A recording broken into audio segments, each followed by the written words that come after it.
Bonjour à toutes et à tous et bienvenue dans cette nouvelle vidéo YouTube réalisée en collaboration avec Safran Landing System, Dassault Aviation et la Direction Générale de l'Armement. Dans cette vidéo aujourd'hui, on va parler du Rafale Marine et plus précisément des trains d'atterrissage du Rafale Marine. Je vous en dis pas plus et je vous laisse tout de suite avec la suite de la vidéo. Profitez bien.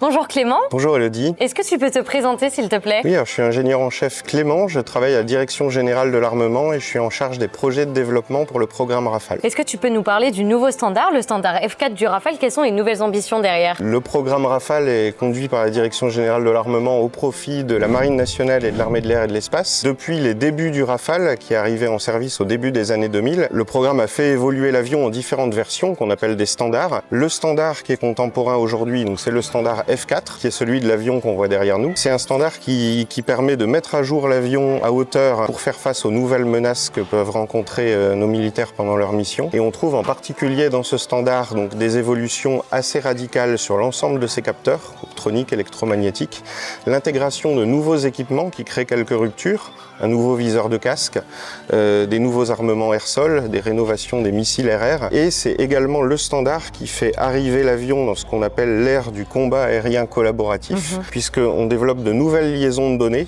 qui vont permettre de manière souveraine entre différentes plateformes, différents Rafales et également d'autres plateformes, d'autres milieux terrestres ou maritimes, de faire passer un très grand nombre de données et de créer des fonctions de collaboration entre toutes ces plateformes bien plus puissantes. Qu'est-ce qui va différencier à la fois visuellement et techniquement un Rafale Air d'un Rafale Marine? Oui, alors il y a quelques spécificités qui sont vraiment propres au Rafale Marine.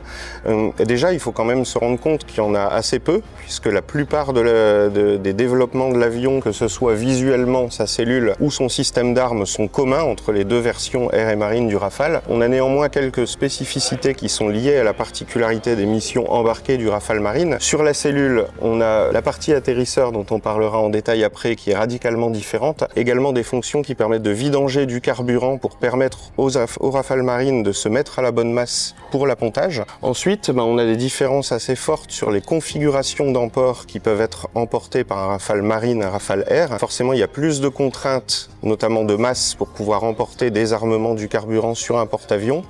Mais on a aussi des configurations spécifiques au Rafale Marine, comme par exemple la configuration dite Nounou. Donc c'est un Rafale Marine doté de sa propre nacelle de ravitaillement qui va avoir la capacité de ravitailler d'autres Rafale Marine pour assurer soit la sécurité autour du porte-avions, soit donner de la longe aux avions, ce qui est fait d'habitude par des avions ravitailleurs lorsque c'est opéré depuis la Terre. Est-ce que tu peux m'expliquer comment à la fois la DGA, la Direction Générale de l'Armement, et Safran collaborent-ils sur les trains du Rafale Marine? Oui, alors il y a beaucoup de synergie entre les industriels et la Direction Générale de l'Armement et l'État au sens large dans le cadre des projets de développement. En ce qui concerne spécifiquement le sujet des atterrisseurs, l'expertise étatique sur les trains d'atterrissage, elle est détenue dans le centre de DGA Technique Aérospatiale. Donc c'est un centre qui est à Balma, à côté de Toulouse, qui regroupe beaucoup de compétences liées à l'aérospatiale, en particulier des compétences en structure, matériaux. Et on a un département donc dans ce centre DGA qui a pour mission de réaliser les essais de qualification, de certification des trains d'atterrissage, de l'hélicoptère, du drone, mais spécifiquement des avions comme le Rafale Marine également. Dans ce centre, il y a tout un tas d'installations qui vont permettre d'éprouver le train pour pouvoir démontrer qu'il est capable de résister aux environnements assez extrême qui est celui d'un porte-avions. Et donc ça va amener les ingénieurs de la DGA à travailler de pair avec les équipes de Safran en l'occurrence pour créer des programmes d'essai et pour pouvoir passer un certain nombre d'essais sur le train, à savoir sur les pneus, les roues, les freins, également spécifiquement les équipements liés au catapultage et à l'appontage. Ces installations, elles permettent de faire des essais statiques, donc de tenue des efforts, de la vraie tenue mécanique, des essais dynamiques, endurance et vieillissement, notamment des pneus, et également des essais qui se font sur une tour de chute qui permettent de prendre un ensemble d'atterrisseurs, de le faire tomber sur le sol assez violemment pour voir ce qu'il prend comme contrainte en termes de choc lors d'un atterrissage ou d'un appontage. Donc pour réaliser l'ensemble de ces essais, les équipes de DGATA à Toulouse et les équipes de Safran ont signé un partenariat qui perdure depuis plus de 20 ans, qui vient d'être renouvelé pour 5 ans supplémentaires et qui permet en fait aux deux organismes de travailler main dans la main pour l'ensemble des essais. Merci beaucoup Clément pour toutes ces informations. Maintenant, on va vraiment rentrer dans le cœur du sujet de cette vidéo. On va se rapprocher du train avant, mais pas que de ce Rafale Marine. Et on va aller tout de suite à la rencontre de deux intervenants de Safran Landing System. Bonjour à tous les deux. Est-ce que vous pouvez vous présenter s'il vous plaît? Bonjour Elodie, je m'appelle Claire, je travaille chez Safran Landing System et je suis ingénieure en chef pour les programmes limitaires dans la division Landing Gear et Intégration. Bonjour Elodie, je m'appelle Jean-Baptiste, je travaille également chez Safran Landing System dans la division Landing Gear et Intégration et je suis directeur de la stratégie et de la performance de cette division. Jean-Baptiste, est-ce que tu peux m'expliquer ce que fournit Safran Landing System au niveau du Rafale Marine? Safran Landing System fournit une collection d'équipements qui sont liés à l'atterrissage, les atterrisseurs, l'atterrisseur avant, l'atterrisseur principal, tous les systèmes associés ainsi que des roues et des freins. Et sur le Rafale Marine, il y a un équipement qui est spécifique, qui se trouve tout à l'arrière de l'appareil, qui est en fait la crosse d'appontage, qui n'est pas fournie par notre société, mais notre société fournit des équipements qui permettent de l'actionner afin d'attraper les brins lors de l'appontage et de gérer sa position. Claire, est-ce que tu peux m'expliquer pourquoi ce train d'atterrissage est parmi l'un des plus complexes au monde? Donc les spécifications techniques du Rafale Marine sont très exigeantes. La première exigence technique, ce sont des vitesses d'atterrissage de 6,5 mètres secondes à comparer à des vitesses d'atterrissage de 3 mètres secondes sur le Rafale R. La deuxième particularité, elle est liée au fait que le train va être catapulté donc, par le train avant. C'est le premier train d'atterrissage qui a été développé par Safran Landing System et qui est catapulté par le train. Donc ça va effectivement induire des efforts très importants au niveau de la structure du train d'atterrissage. La troisième spécificité, c'est que pour des contraintes de manœuvrabilité sur le porte-avions, ce train d'atterrissage va pouvoir tourner sur 360 degrés. Et la dernière particularité, si on regarde effectivement l'incidence de l'avion, le Rafale Marine a une incidence effectivement plus élevée que le Rafale R, donc son nez est plus haut. Et donc on va avoir des contraintes d'intégration du train avant qui vont permettre d'assurer cette incidence qui permet au moment du catapultage effectivement à l'avion d'avoir déjà une incidence positive. Jean-Baptiste, est-ce que tu peux m'expliquer les principales différences entre le train du Rafale Marine et le train du Rafale Air? Alors le train du Rafale Marine est plus haut que son cousin du Rafale Air et surtout la différence principale, c'est cette barre de contreventement qu'on voit ici et qui sera détaillée plus tard par Claire, qui sert à reprendre les efforts du catapultage. Et une particularité que ce train présente, c'est justement pour aller accrocher cette barre de contreventement, il a fallu une serrure spécifique qui se trouve plus loin à l'arrière de l'appareil et qui, ce faisant, a limité la capacité d'emport. Et donc, il y a un point d'emport armement de moins sur le Rafale Marine que sur le Rafale Air. Et on voit aussi une découpe des trappes du train avant qui est différente et qui est liée à sa cinématique qui n'est pas du tout la même que celle du train avant, de la jambe avant du Rafale Air. Comment vous avez adapté votre organisation face aux nouvelles commandes qui ont été passées et à la montée en cadence, à la réindustrialisation de la production du train du Rafale Marine? Effectivement, il faut savoir que ce sont des équipements qui ont été produits en série lorsque la flotte française a été fournie. Donc on est en train de parler de livraisons qui se sont achevées il y a à peu près une dizaine d'années. Et donc bien sûr que Safran Landing System a continué et continue à assurer la maintenance, mais là il s'agit effectivement de relancer la production de série de ces atterrisseurs et donc ça suppose une réindustrialisation, un travail avec la chaîne de fournisseurs et aussi nos capacités internes dans nos sites de production. Parce qu'aujourd'hui la chaîne d'assemblage elle est complètement absente, donc il y a vraiment tout à refaire, mais le savoir-faire est resté. Le savoir-faire est resté parce que, alors je vais peut-être faire un tout petit aparté sur les roues et les freins qui sont des équipements qu'on a continué à fournir de manière beaucoup plus régulière parce que ce sont des équipements qu'on vend pendant toute la vie de l'avion et donc dès qu'il y a une flotte en service, elle va consommer des roues et des freins.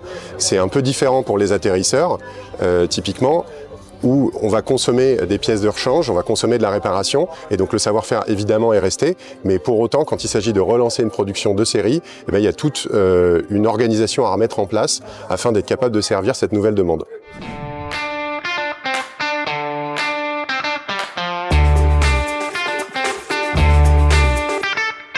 Claire, est-ce que tu peux nous présenter les principales composantes du train d'atterrissage. Alors là, on va commencer par le train d'atterrissage avant. On verra après le train d'atterrissage principal du Rafale Marine. Très bien, alors je te propose qu'on commence du haut vers le bas. Alors la pièce qu'on aperçoit là, ça s'appelle le panneau. Cette pièce-là, elle va venir se reprendre au niveau des attaches avion et elle va permettre de transmettre les efforts donc à la structure avion. C'est une pièce qui a été ajoutée par rapport à la version Rafale Air pour, comme je disais, pouvoir effectivement augmenter la hauteur du nez de l'avion. Ensuite, quand on descend, donc on va arriver sur le caisson qui est une pièce de structure principale, à l'intérieur de laquelle l'amortisseur est intégré. On est effectivement donc sur un amortisseur bichambre qui intègre un mécanisme de jump strut qui va permettre effectivement de donner une impulsion supplémentaire au moment du décollage de l'avion. C'est une des particularités de cet atterrisseur. On voit de part et d'autre donc un phare et puis de ce côté-là ce qu'on appelle le boîtier Dallas, donc dispositif d'appontage laser, qui est un boîtier sur lequel on va avoir trois couleurs, 3 lumières qui vont permettre à l'officier d'appontage de vérifier effectivement que l'incidence de l'avion à l'appontage est correcte. Alors effectivement, on va peut-être expliquer face caméra parce que ça parle peut-être pas à tout le monde. Lorsqu'un Rafale Marine atterrit sur le porte-avions, vous avez un officier d'appontage qui est un pilote de Hawkeye, un pilote de chasse, qui est sur le côté en fait de la piste où va atterrir le Rafale et qui lui, grâce à ses yeux et grâce du coup à ses lumières et à une radio, va guider le Rafale Marine qui est en train d'apponter. Donc lui dire s'il est trop à gauche, trop à droite, trop haut, trop bas. Voilà le rôle de l'officier d'appontage. Donc on va continuer de descendre au niveau de la structure de la jambe et on voit effectivement cette pièce-là qui est le bloc Aura, boîtier d'orientation de la roue avant, qui va permettre donc d'assurer la rotation à 360 degrés de la jambe. C'est une pièce très spécifique qui a été développée spécifiquement pour le Rafale Marine, qui subit des contraintes mécaniques au moment du catapultage qui sont très importantes et qui permet donc d'assurer cette fonction spécifique sur l'atterrisseur avant. On aperçoit donc plus spécifiquement ici le boîtier d'alimentation hydraulique et ici le boîtier de recopie qui va permettre de remonter en temps réel donc les informations concernant l'orientation de la roue jusqu'au calculateur du système d'orientation. On va continuer de descendre le long de la jambe et on retrouve donc ici la barre de catapultage qui est une des grandes spécificités de cet atterrisseur. Elle a 3 positions cette barre de catapultage. Là ici elle est en mode normal donc à l'horizontale. C'est la position qu'elle aura sur le porte-avions. Au moment du décollage donc le pilote va actionner un vérin qui va permettre d'abaisser cette barre de catapultage jusqu'au niveau du pont de manière à ce que cette barre puisse être insérée dans le sabot. Une des particularités, on voit ici il y a 2 couleurs, effectivement, blanc et noir. C'est un indicateur visuel qui va permettre toujours aux officiers de pont de vérifier que la barre de catapultage est bien insérée dans le sabot. On va passer de l'autre côté maintenant de la jambe sur laquelle on va voir, alors je vais d'abord te présenter cette pièce-là, le contreventement qui permet de reprendre les efforts longitudinaux au moment du décollage, mais surtout les efforts au moment de la mise en tension de la barre de catapultage. Et tout en bas ici, on a un mécanisme qui s'appelle la ferrure de holdback, sur laquelle le holdback va venir se positionner. Alors le holdback, c'est une pièce spécifique et qui va permettre de maintenir l'avion en position le temps que la catapulte arrive effectivement à la pression nécessaire au catapultage. Et ici, tu vois, on a toutes ces pièces-là, qui sont des pièces qui vont permettre de gérer toute la cinématique, à la fois de la barre de catapultage, avec ses ressorts et puis tout ce système d'embiellage, qui va permettre de gérer les 2 positions dont j'ai parlé, position normale, position posée sur le pont, mais qui va aussi permettre au moment du relevage de venir encore une fois modifier la position de cette barre de manière à ce qu'elle vienne le long de l'atterrisseur pour optimiser l'intégration de l'atterrisseur dans la soute. Un point supplémentaire que je voulais te montrer, Elodie, ce sont ces anneaux. Ça s'appelle des anneaux de saisinage. On va en retrouver à la fois sur l'atterrisseur avant et sur les atterrisseurs principaux. Et ces anneaux, ils vont permettre de venir fixer l'avion sur le pont du porte-avions sur certaines phases d'emport. Merci beaucoup Claire pour toutes ces explications. Alors là, on a vraiment décortiqué le train d'atterrissage avant, mais d'un point de vue dynamique, là au moment de la séquence de catapultage, comment tout ça s'orchestre et dans quel sens? Il faut imaginer qu'effectivement le train avant va avancer sur le pont de manière à venir approcher le sabot. Le pilote, lui, va actionner le vérin de la barre de catapultage, il va permettre d'abaisser la barre de catapultage au niveau du sol et on va amener cette partie-là de la barre de catapultage à l'intérieur du sabot, qui a un croc qui va permettre de venir accrocher cette partie-là. Ensuite, l'officier de pont va venir positionner le holdback au niveau de la ferrure de holdback. Donc juste derrière, voilà, que tu nous as présenté tout à l'heure. Et ensuite, la catapulte va monter en pression. La barre de holdback va donc mécaniquement se désolidariser de la ferrure de holdback qui va permettre donc d'amorcer le catapultage de l'avion. Et alors, il faut imaginer que on va passer de 0 à 250 km/h en l'espace de 2 à 3 secondes,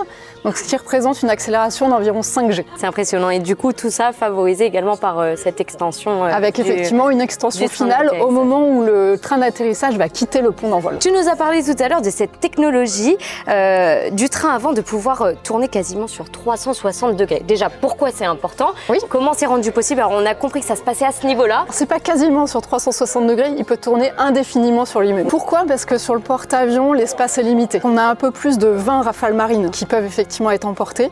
Et au moment où on va, où les officiers vont effectivement les stocker donc dans les soutes du porte-avions, les espaces sont très très limités et il faut vraiment une manœuvrabilité très fine de manière à pouvoir donc positionner l'ensemble de ces avions les uns par rapport aux autres. Il faut imaginer qu'ils vont vraiment être à touche-touche, aile à aile. On a beaucoup parlé du train avant, mais est-ce que Safran intervient également au niveau du train principal? Alors je me doute évidemment au niveau de la fabrication, de la production, mais surtout, est-ce qu'il y a également des particularités au niveau du train principal à savoir? Le train principal est plus similaire effectivement à celui du Rafale Air, à l'exception qu'il va avoir des dimensions plus importantes pour reprendre les efforts effectivement d'atterrissage qui sont plus importants que sur la version Rafale Air. Donc ce sont les premiers freins carbone qui ont été développés par Safran Landing System sur le Rafale. Pourquoi le carbone?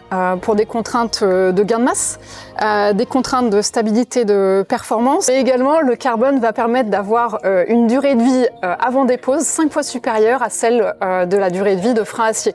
Ce qui est une particularité importante pour le Rafale Marine puisque ça va permettre d'augmenter donc son temps d'opérabilité sur porte-avions. Si on s'approche un peu plus, on verra qu'on a une bielle élastique et un système d'embiellage qui vont permettre donc au moment du relevage de mettre en rotation la roue de manière à optimiser donc l'intégration du train principal dans la soute. Impressionnant. Donc au final, c'est vrai qu'on parle beaucoup du train avant comme bijou technologique, mais en fait, il y a également un beau savoir-faire au niveau du train d'atterrissage principal. Et ce qu'il faut mentionner, donc, que ce soit sur le train avant ou le train principal, que ce soit sur les atterrisseurs, les roues et freins ou les équipements, on a vraiment été poussé sur ce programme-là à optimiser l'ensemble de nos équipements de manière à être performants en termes de masse et également performants par rapport aux caractéristiques techniques de l'avion. Donc on a des produits qui sont technologiquement très avancés d'un point de vue mécanique, hydraulique et électronique. Eh ben écoute, franchement Claire, merci beaucoup pour toutes ces informations. Avec notre plaisir. experte du train d'atterrissage, des trains d'atterrissage du Rafale Marine. Merci pour ces explications, c'était passionnant.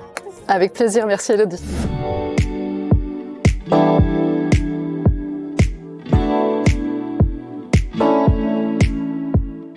Nous sommes arrivés côté Rafale Air et en conclusion de cette vidéo, je vous propose un focus, une ouverture vers le standard F5 du Rafale. Clément, à quoi on peut s'attendre avec cette nouvelle version? Donc le Rafale continuera évidemment d'évoluer. Le standard F4 se déploie actuellement au sein des forces. Le standard F5 a tout juste commencé ses phases initiales de développement et arrivera au courant de la décennie 2030. Ça vise un certain renouvellement des capacités qui sont aujourd'hui celles du Rafale. Tout d'abord, du point de vue de la cellule, seront intégrés des réservoirs conformes qui donneront plus de capacité d'emport en carburant et une plus grande souplesse pour les configurations d'emport sous l'avion. On aura également un renouvellement de toute la gamme de capteurs du Rafale, un nouveau radar qu'on appelle l'AESA XG, un nouveau pod de désignation laser qui sera le pod TR, Target et Reconnaissance, un nouveau système d'optronique en secteur frontal qui sera l'OSF SK, toute une gamme de nouveaux armements, dont les nouveaux armements air-sol du futur, qui permettront soit d'être plus performants, soit d'agir en meute pour pouvoir exercer des effets de saturation. Évidemment, le Rafale F5 renouvellera aussi la composante de la dissuasion aéroportée avec l'intégration du nouveau missile qui est l'ASN 4G qui sera le nouveau missile nucléaire. Une particularité du standard Rafale F5, c'est que l'avion aura vocation à être accompagné par un drone de combat qu'on appelle un UCAV et à la fois le Rafale et cet UCAV seront toujours embarqués sur le porte-avions Charles de Gaulle et son successeur, ce qui amènera évidemment les deux machines à conserver un train d'atterrissage avec le niveau de technologie qui a été présenté auparavant. Et côté Rafale Marine, est-ce qu'on peut espérer également un point au niveau de l'appontage automatique? Le standard F4 Rafale aujourd'hui intègre des aides à l'appontage qui vont drastiquement réduire la charge de travail des pilotes en permettant de les guider sur leur circuit, mais aussi en finale de leur permettre d'avoir une charge de travail très faible avec uniquement des petites entrées aux commandes. L'ambition du standard F5 est d'avoir un système d'appontage automatique, entièrement automatique pour le Rafale et pour l'UCAV pour pouvoir apponter sans action pilote. Eh bien, merci beaucoup en tout cas Clément pour toutes ces informations. J'espère que cette vidéo YouTube vous a plu, que ça vous a permis d'en apprendre un petit peu plus sur le train d'atterrissage du Rafale Marine. Je remercie évidemment Safran Landing System, Dassault Aviation, la DGA, la Direction Générale de l'Armement. Si cette vidéo vous a plu, évidemment, n'hésitez pas à la liker, à la commenter et à la partager. Et en ce qui me concerne, je vous dis à bientôt pour de prochaines vidéos.